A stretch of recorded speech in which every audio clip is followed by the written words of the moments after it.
Welcome to the Red Dirt Film Podcast with Marisa and Damon. Each week we let you in on what's happening in the film world and review a film, including interviews, contests, and more. Hey, this is Red Dirt Film. This is Marisa. And this is Damon. We are here at the FLY Film Festival, which stands for Films Like Yours, FLY, in Enid, Oklahoma. This is our third year, and we're excited to be here. Yes, we've got quite a few people we're talking to, so let's cut into this interview. All right, sounds good. We're lady-like here. Hello, how was your film? And I'm like, and then you have to mess with the audio for like 20 hours, so I just have to sort of talk like this. Hello, we're here with Andrew McDonald, sorry, yeah, and Nick Sanford and son, and that's hilarious, and I've never heard it before. I know, I'm very original. That's surprising because most people don't know that show anymore. You've never heard it. Just call me Nickelodeon Sanford and son, and I'll just get it all out of the way. Really, I was Morticia Ratmuffin growing up. Because I'm white. My last name was Rasmussen. Okay. That was the whole thing. Okay, we're talking about that. Sorry. Yes, Nick. What are we asking him about? Let's talk about the Harvesters. Let's talk about the Harvesters. Yes. What is the Harvesters, Nick? It's about... Is your name really Nicholas? Well, yeah. But no one calls you that. Yeah. Got it, though. That's my slave name. Oh, shit. Don't put that in. Yeah. We're not gonna... We'll edit it. You have to edit almost everything I say out. I talked about slaves twice tonight, and that was 3 times too many. That's second time on Chris said audio. something about racism and got all mad, but, you know, he'll probably invite you back next year. Still working on that. You're funny. You're funny Thank in you. several ways. Thank I'm you. still figuring out what all of them are. Okay, that's it. Okay. Yes, okay. Delete all that and carry on. So, Nick, Yes. the Harvesters. What are we harvesting? What is this about? We can't say what it's about. It's about a young woman. Great, no sneak peek for us. In her hometown. She's got 24 hours to solve a series of disappearances and murders on Halloween Day. How long is this film? 69 minutes. No, it's about 90 minutes. Oh, it's long. And will you be submitting it to Red Dirt Film Festival? That's really what we care about. Don't see why we wouldn't. That's not a good answer. Yes, of course. Well, we're in talk. Well, there's a couple distributors we're in talks with, so I don't know how that works with them. So but that's why we're not able to say. Usually they'll let you submit as long as there's an award. Yes. Yep. So work something out. Yes. Blah blah. All right, Andrew, what is your part in all of this? Not being his roommate because he's crazy, but I mean, you know. I'm producer, actor, editor. Oh my gosh, like tons of stuff. Mm-hmm. What do you do? He does everything. No. I just show up. It's action and I'm just. There's storyboards to go off of. Yes. But you wrote them. I wrote. Did you help write this? Or? I mean, I bounce ideas. Yeah, Yes. like we would just stay up until like midnight and like, but no, I didn't do any actual writing. I mean, The witching hour. Yeah, witching hour. But he gave me the producer credit because I helped out on the Kickstarter campaign. Yeah. But the actual producing of the Which movie was was all of like, it. according to a miracle. It was a It was, miracle. yeah. Yes. Awesome. Yeah. It was a miracle. Thank you. You had good people backing you. We did. We had a lot of people. A lot of good people. Yeah. Good people. So we're excited. Are you going to say anything? Yes, I am. Just waiting on you. Now he's just All right, so can you talk a little bit? I'm going to ask some boring academic questions. Oh, please. As always. Pour us all now. Okay, Please. and then you follow up with the fun ones. Okay, so can you talk? I have a pretty good idea. The answer is 69. It's always 69 with you. It's always 69. Let's split the difference. It's never 69 with What's me. the difference? Never. All right, so what are some of the inspirations that you had with the Harvesters? I know some movies have really inspired you, like Jaws, The Exorcist. What are some other ones maybe that specifically influenced this one? Alien was a big influence. Halloween was a big influence. Signs was a big influence. Dr. Dolittle. Peggy Sue Got Married. Wait, when you say Dr. Dolittle, are you talking about Eddie Murphy or the Jerry Lewis? His was Jerry Lewis. My was Eddie Murphy. Okay, Yes. okay. We clashed a lot about Okay. that in the editing. I'm sorry, I derailed it. Derailed it real bad. He starts getting all mad. We're funny. But no. Yeah, so the actual horror movies that we mentioned, yeah, those were big influences. May 20th, like all kidding aside, was a big influence. May 20th Tornado, which we've spoken ad nauseum about. I think that's about it. Okay. And when do we think this will be done-ish? Hopefully by this October. That's the goal. Wow, that's great. That's very ambitious, but that's what we're trying to do. But the whole thing's kind of been that way. Yeah, I know. But we got a good team and stuff, and they're very helpful. So I think we can do it. Do you have any follow-up projects in mind already, or are you just trying to get this one out the gate? I'm trying to get this. Yeah, I'm just trying to get this one done. The next, I mean, if the next one goes the way I think it's going to be a remake of Smokey and the Bandit, but we're still waiting on financing on that. So when you say remake, are you talking about like kind of a loose reimagining? Or are you actually going to try to get the rights to remake it? We're going straight back to the source material. Carter Burwell wrote was that the guy who wrote True Grit? I have no idea. You talking about the Mountain Dew movie from '68 or '69 that was the original progenitor for Smokey and the Bandit? Yeah. What are you talking about? It was the original. Like there was. Yeah, it was called Mountain Dew. It came out in 1969, and they about eventually moonshine runners. They eventually adapted it into a soda. The things years that later. I have learned. Is any of that real? No. Okay. As soon as I heard, as soon as I heard That got us started early. 1969, I knew. That's okay. No. Oh, you're light. I didn't think you were going to go fly. I mean, nope, this is on the record. Okay, do we have enough information about that? I think so. I think we're good. Now, take it out of the record so we can say what we want. I think everyone's tired of listening to us talk. So. All right. I'm really tired of it. Can we leave? All right. I'm just tired. Period. As you wish. He's like so nice. I can't figure this He is nice. He's a lovely man. She's talking about me, by the way. And here is a call out to Christopher Sneed, the director of FLY. We love you! I love you, Chris. Thanks for putting this on. It's a great time. Everyone should come check it out if you're in central Oklahoma, or for that matter, no matter where you are. Come on out. It's always the first weekend of August. All right. People just have a face for radio. I know, right? Radio's the best. Are we going? Yeah, it's going. We're already funny. Yep. Good for us. Okay, I think it should go like this. This is my opinion. This actually works really well. All right, so we are here with James Christopher. And James, tell us about your film that's playing here at FLY. We have a movie called Disassociationville. It is our 12th. I was going to say, it's played in a lot of places, right? This is actually the 50th festival screening since November. Oh, wow. Yeah, so it's... How many have you been to? Most of them? You know what, I bet you I've been to at least half. That's amazing. There was a couple that we played in Melbourne, and I was really upset that we couldn't go. Yeah, that's and kind then of hard. we played in Madrid, we played in London twice, but just couldn't go because we were shooting. So, right. So I think I've been to about half of them. Awesome. All over the United States then. Yeah. Let's see. I'm supposed to go to New York and Montana all 2 days before my festival starts. That might not be a smart idea. Oh my! Yeah, that might not be a smart idea. But no, we've been all over with it. We've been to Oklahoma, I think, 4 times now. Oh wow! So Now, for our listeners, can you say the name of your festival? Yeah. Our festival, I run the Austin Revolution Film Festival, which is its 5th year out of Austin, Texas, and it's just kind of focusing on truly independent films in Austin, Texas. So Very cool. Awesome. So, and it's September. When is it? In September? the 20th through the 24th. Okay.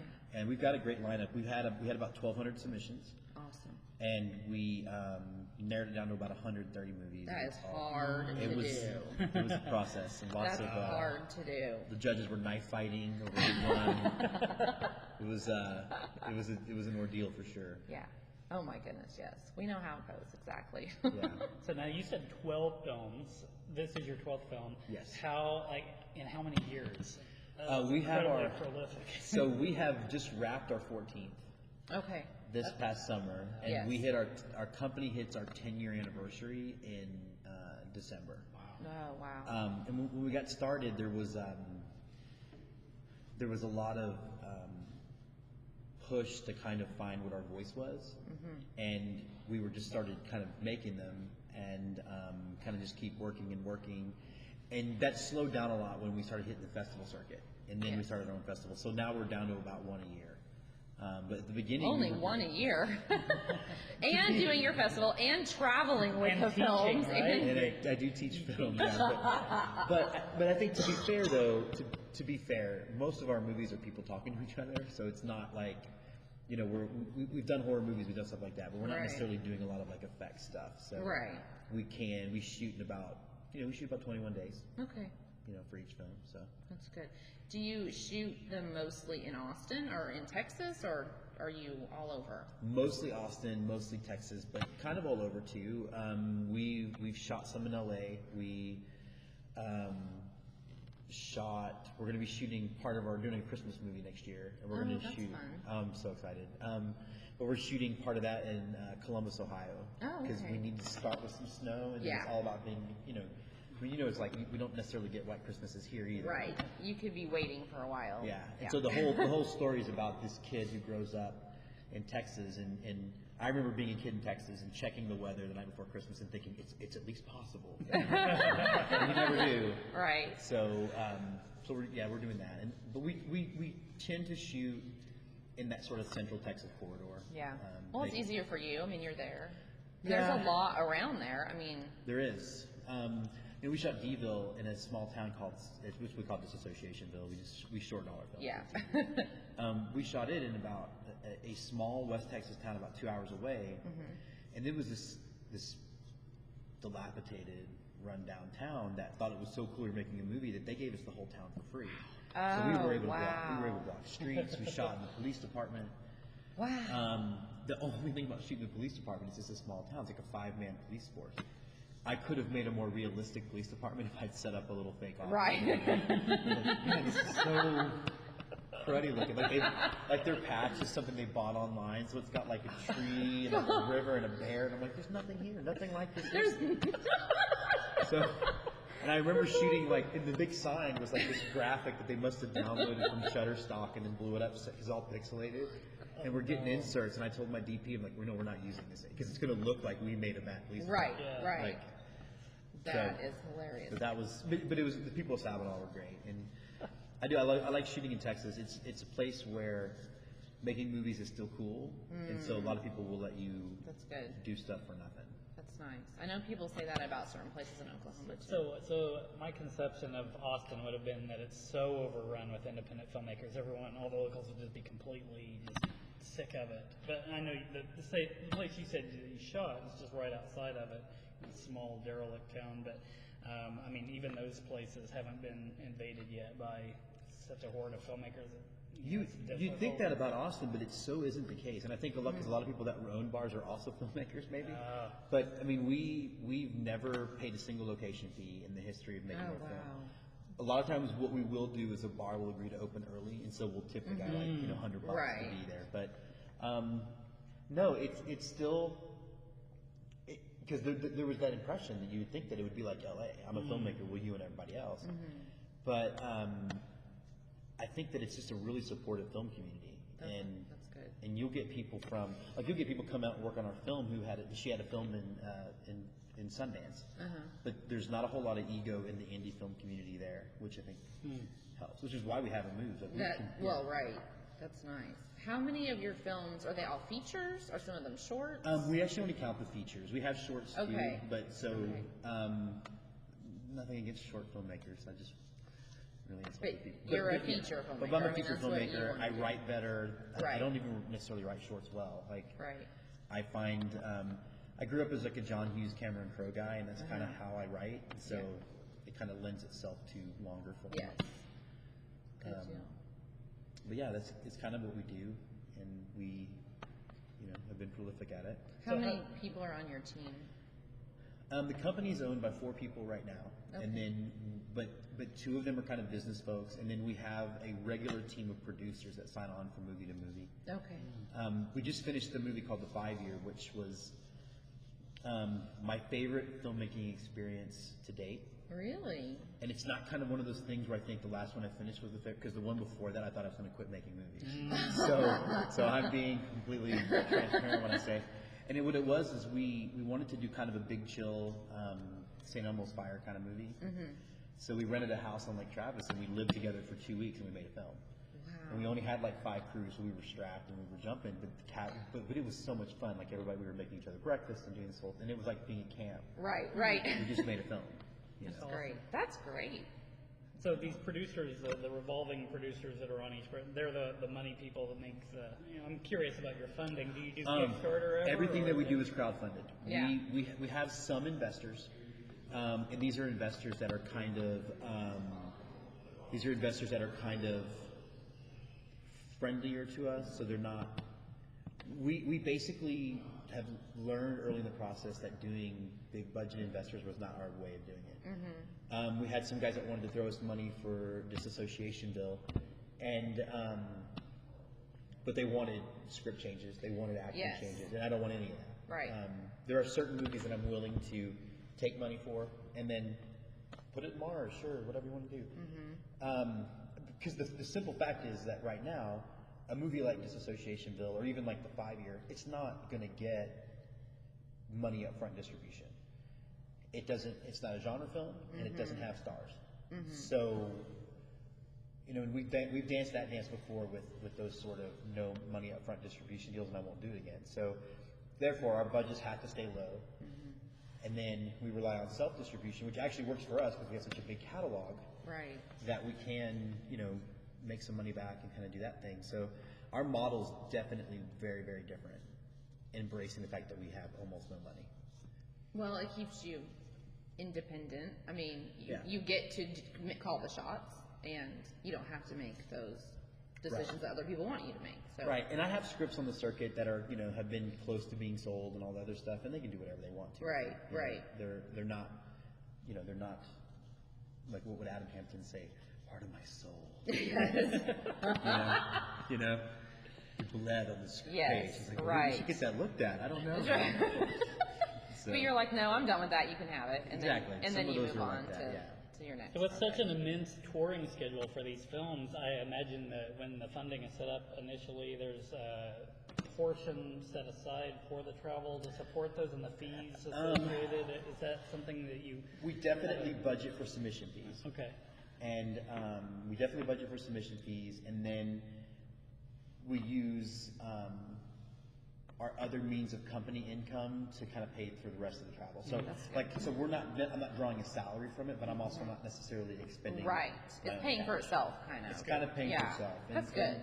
And honestly, as long as the way I look at the crowdfunding, to me, if we hit our crowdfunding goal, then I know I can make another film, even if I don't crowdfund it, because I'll just pay for that. Right, exactly. So it's kind of built on kind of an indie rock band approach. We're going to build an audience and keep traveling with the audience. And Sedivo's done really well. It's made about 40% of the festivals we submitted to.